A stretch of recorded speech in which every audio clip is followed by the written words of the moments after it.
Hey guys, my name is Chuck. Welcome back to Maverick's Arcade, and today we're going to be talking about a little mini console system.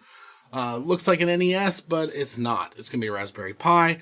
But you may also be noticing that I'm wearing the same shirt as last time. And it says, "Hope your holiday is full of joy." My favorite Christmas movie. But the reason why I'm wearing the same shirt as last time is because I'm recording these videos back to back. We were going on vacation, and I wanted to make sure to have a video available while we're gone. And this should be releasing right about when we're on our way home. So, check it out. We've got this box here. Little extraordinary plain little box here. Made in China, of course. But we're going to go ahead and do a top-down view here so you guys can see what I'm looking at. So I got a little box, and in here, start off with two Super Nintendo style controllers with the shoulder buttons in the right spot, so that'll be nice. Now, we are going on a cruise, and it'll be awesome because we're going to take this with us to, before I give it away, I've got to test it thoroughly to make sure it's working well, especially figuring the person I'm giving it to is not very technical. So, we got this little box. This is actually the box for it, which is kind of funny. And then we have a little fan. And we have a little heat sink. Or, looks like a couple. There's the 3 heat sinks on here. So, it says satisfied. And really, I can't say I am because I haven't done anything with this yet. So, we're going to carefully open this because I don't want to damage the case. I do want to be able to put this case back, back in here and then wrap it. So let's see if I can carefully open this without damaging it. Okay. So very carefully again, opening this up. Pretty empty. Okay. So that's there. And then, oh my God, this thing is tiny. This thing.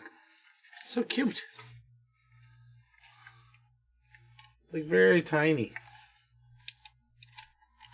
And then what's cool, what I'm really looking forward to is on the front of this, it's got a network jack and 2 USB ports. So I'll be able to hook a keyboard and everything into here too. So it's really neat. And then of course the HDMI out the back, little power adapter and so forth. So everything's got a nice little space here. I don't know what that bottom part's for. Oh, you can store an extra SD card in there. That's convenient. So anyway, let's see. It looks like... I wasn't sure if it was just for the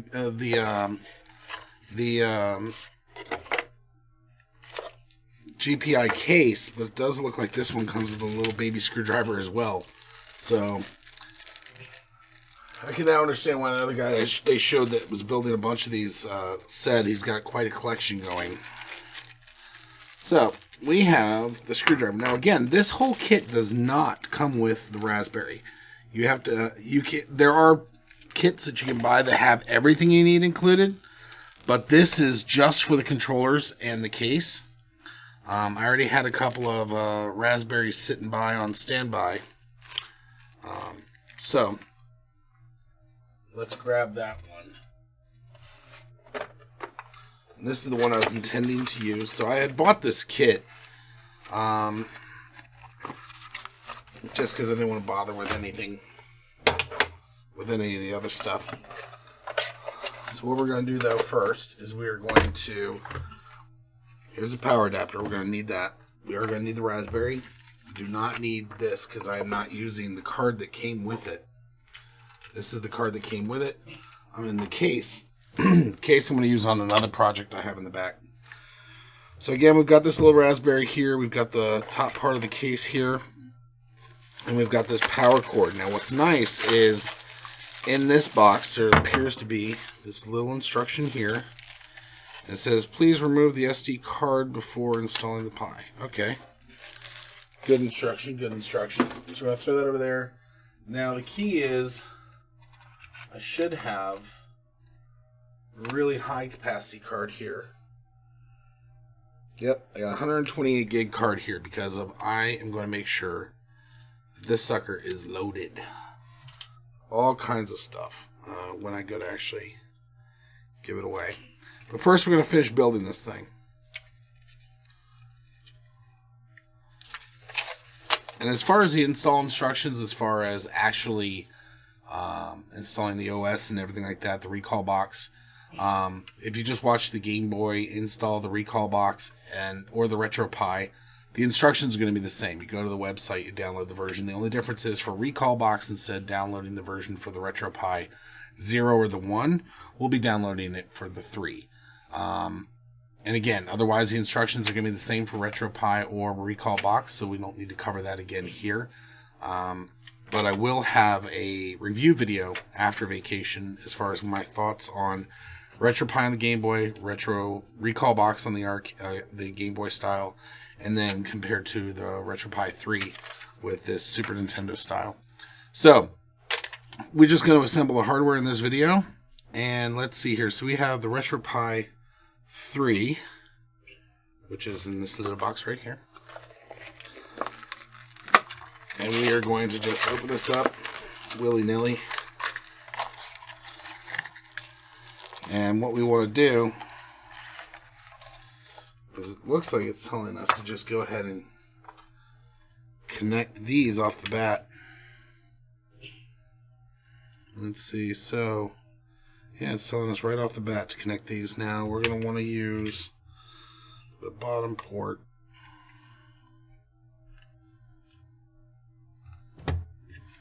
And there's the network port.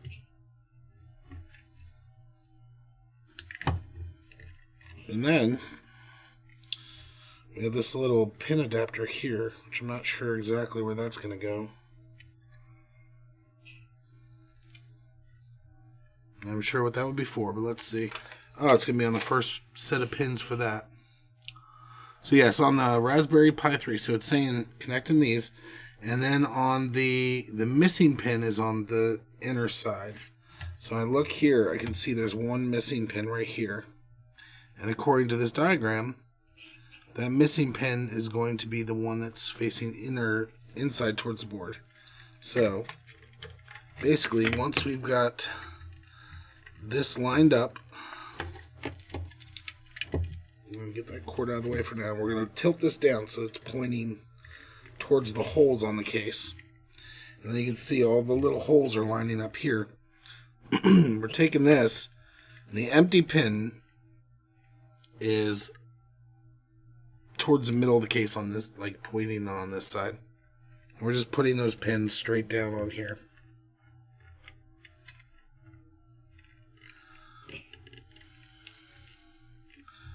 You see right there,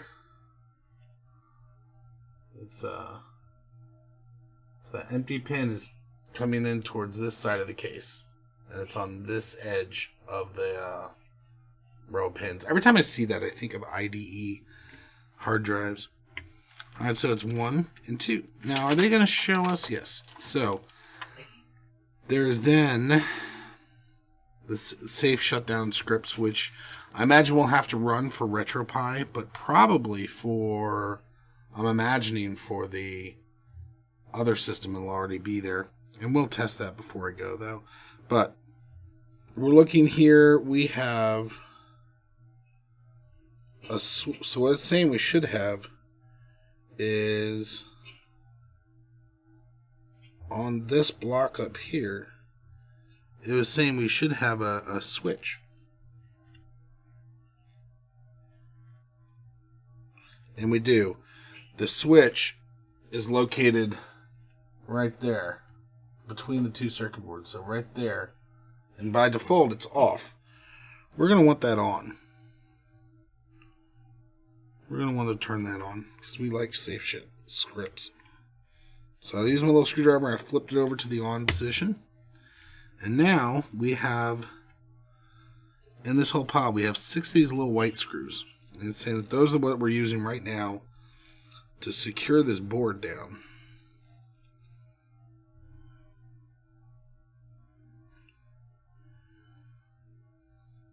I guess that's based on how, oh, we got to screw in from the bottom side. Interesting. That doesn't make sense.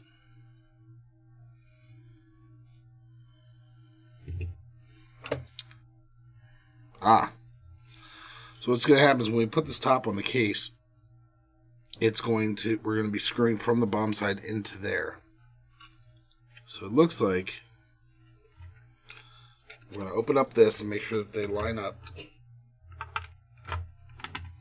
that the ports line up. And then we're closing this up, and we're making sure that our HDMI in the back is fitting and everything. And then we're going to just drop our screws right in here.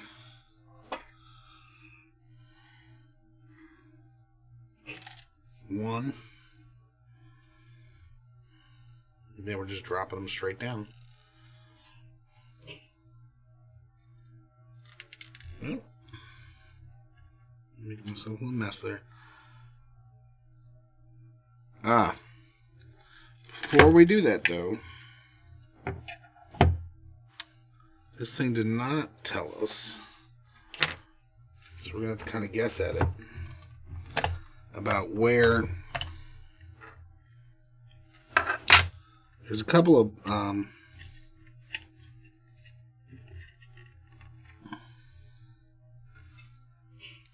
so it looks like there's a spot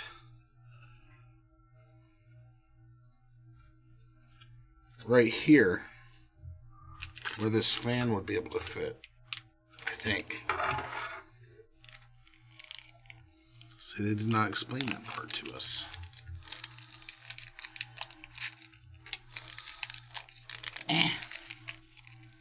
Cute little things. Okay, so then first of all, we're going to want this fan to sit down right there. Which way does this fan need to go?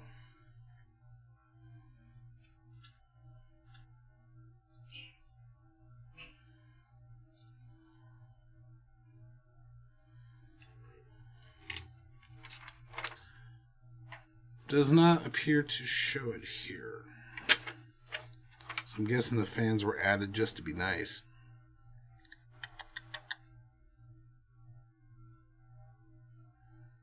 Alright, so we have to look that up real quick. Let's see. And this is called an NESPi fan.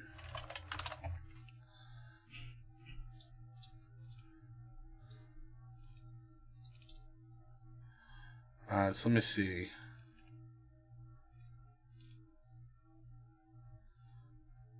Some little circuit boards. Looking for a diagram.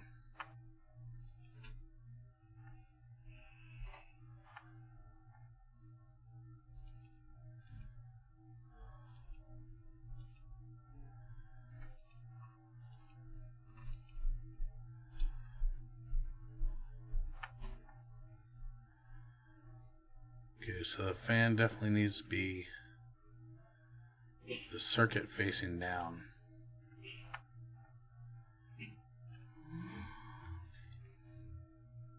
There's a little fan pin right here. There's also kinds of other hacky stuff that can be involved, but it doesn't need to be. So we've got that there.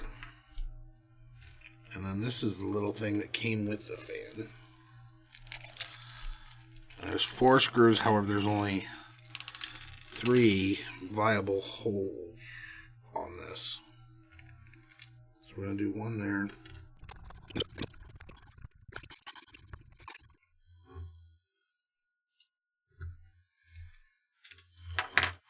Alright. That does tire your hand out pretty quick. And then we're going to look at these heat sinks. And I'm going to try to see if I'm going to use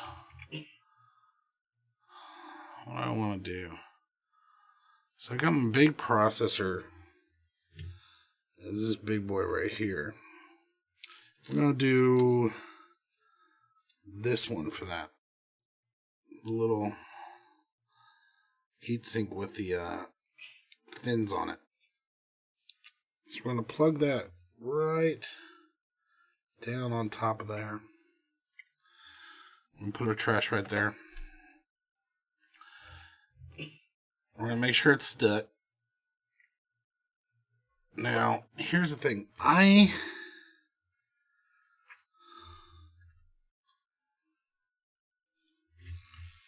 so the card will be able to slip in the side there.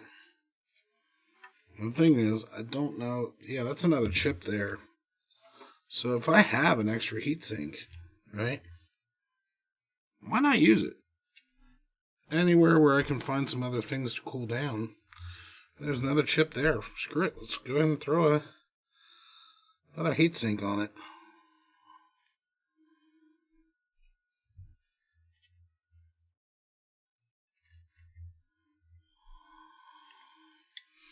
Yeah, I don't know if I'm supposed to put them there or not, but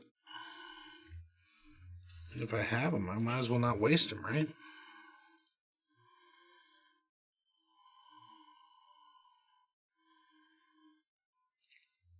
Alright, and then last but not least, we will put one on this part.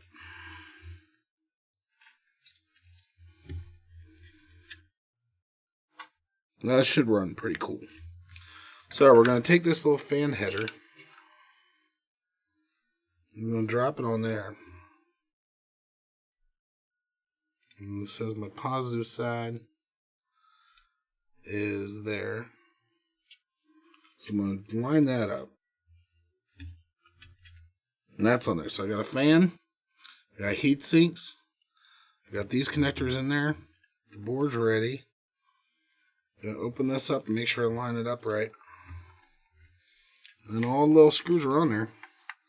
So now I'm going to flip this thing over and drop all the screws in.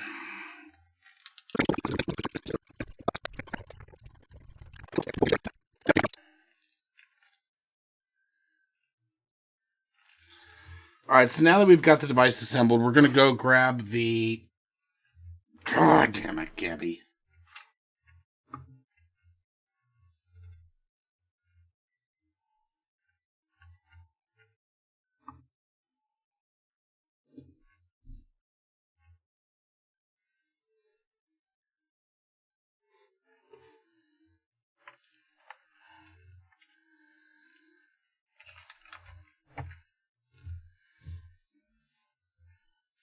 Alright, so now that we have the little box assembled, as you see here, it's cute, it's pretty.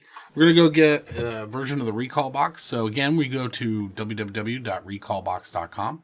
We click on download Recalbox, and this time we are choosing the one for Raspberry Pi 3, 3A Plus, or 3B Plus. So we're going to go ahead and download that image, and we're going to save the file. And alright, so now that we have it downloaded, we're going to go ahead and put our... I went ahead and I already put the card reader back onto my PC. And I'm going to put the blank card in for my... That's going to house the thing. And you can see it's got 128 gigs. We're going to load up Etcher. Our trusty application Etcher.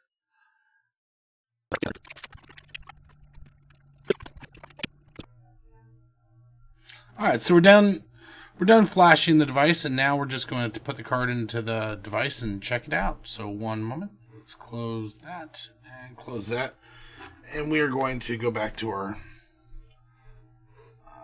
top-down view. So we got the network cord. When all the rest of the stuff was going on, I went ahead and hooked up a network cable. So here is our cute little device. We're going to open it up. I'll throw the network cable in there. We're going to put the first control pad in the joystick port where it belongs. Then taking out this card, and we're going to put that in the side over here.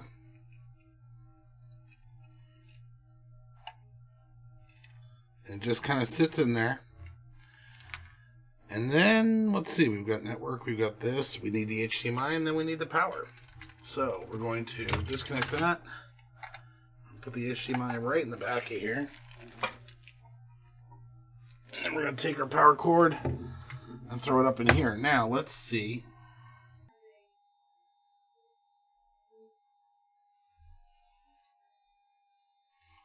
Now it's loading. Okay, so it's got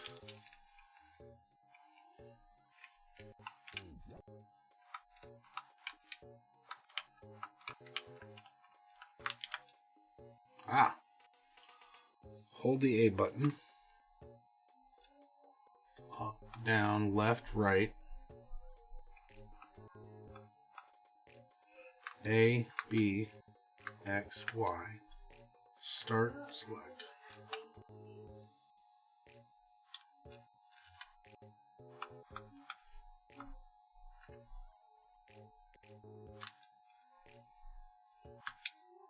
Okay, so this works the same way as the other one does. And we're going to hit select. And hit close. Now we're going to hit network.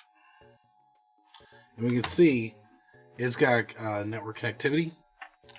Except for it's going over gigabit. So unlike previous systems that were way too slow to even consider transferring,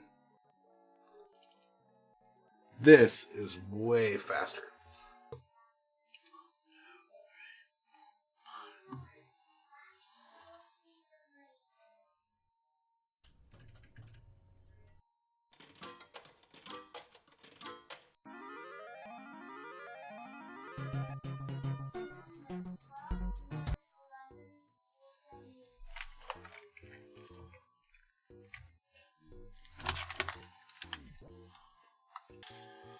Alright, so as you can see, everything is now working, and again, it's just a cute little box.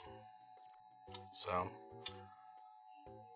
thanks for checking it out, and we'll let you know after our trip how well everything works out.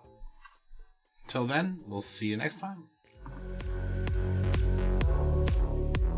Make sure to check out the links above for some of my other videos, and definitely smash that subscribe button. Also, make sure to turn on notifications so you don't miss out on any episodes. I'm continually trying to grow this channel, so make sure to like, comment, and share on all your favorite social media platforms. To find more content for this channel, check out the following locations. YouTube is the primary location where I publish the final versions of my how-to videos. I use Facebook for communication, notices about upcoming videos, behind-the-scenes pictures and videos, and the occasional live stream. For live streams, I primarily use Twitch, as it generally provides the least latency for the closest to real-time response rate currently available. I will occasionally multicast to Facebook and Twitch at the same time, but Twitch generally seems to have the least delay, so I prefer it for streaming events. And as always, thank you guys for watching. I appreciate your support, and we'll see you next time.